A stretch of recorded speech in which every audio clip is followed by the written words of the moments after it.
Hey guys, welcome to Mintech. Say I'm out at the range today. You just probably saw a video where I sighted in the Sig Romeo Zero.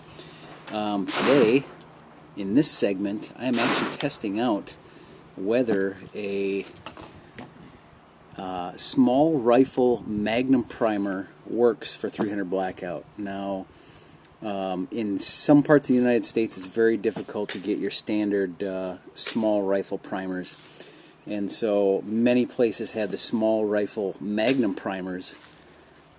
This is CCI 450 sitting on the shelf. But you know, sometimes if you don't do your research, you figure, okay, and you just grab off the shelf, and then you realize when you get home, like I did, can I use a small rifle Magnum primer, the CCI 450s, in a regular round? Now, I loaded these in my 300 Blackout as well as my 223, and from everything that I have read, the small rifle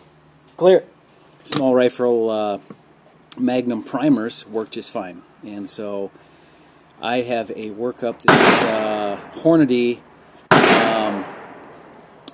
Boat Tail STP, I believe it is, 150 grain, 300 Blackout. I think I have Hodgkin H110, and the powder content I think is like 15.5 grains.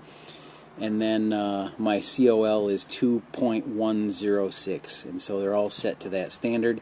And I just test fired at 25 yards just to re-zero my red dot to see if that was on.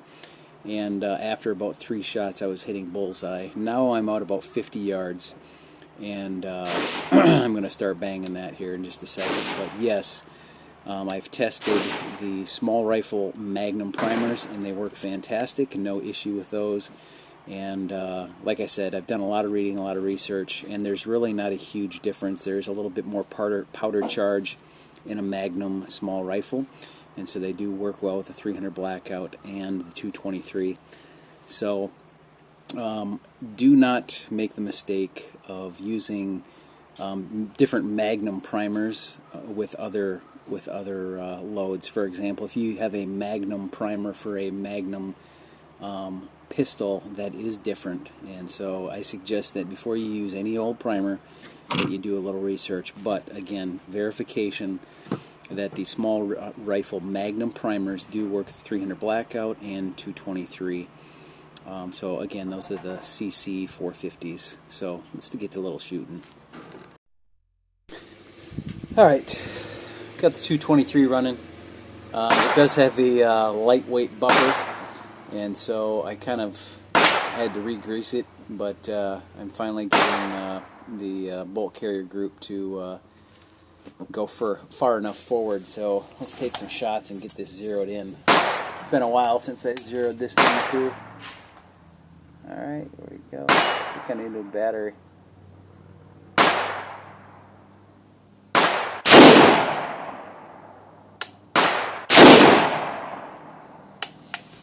This thing does shoot unbelievably soft.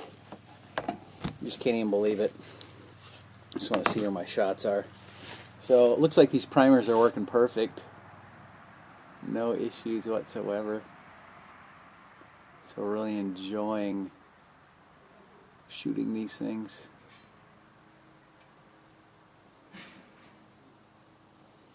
However, I cannot tell. I got one shot up there. I cannot tell where my shots are going, and I only have a few left, so hopefully I get this thing zeroed in. If not, then I might have to come back for another range day. Oh darn.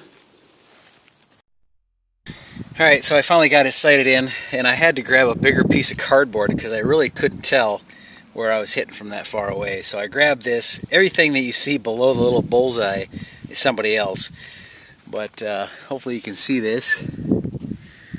This is my second to last shot. Moved it up, and that was my very last shot right there. So, very happy with the primers.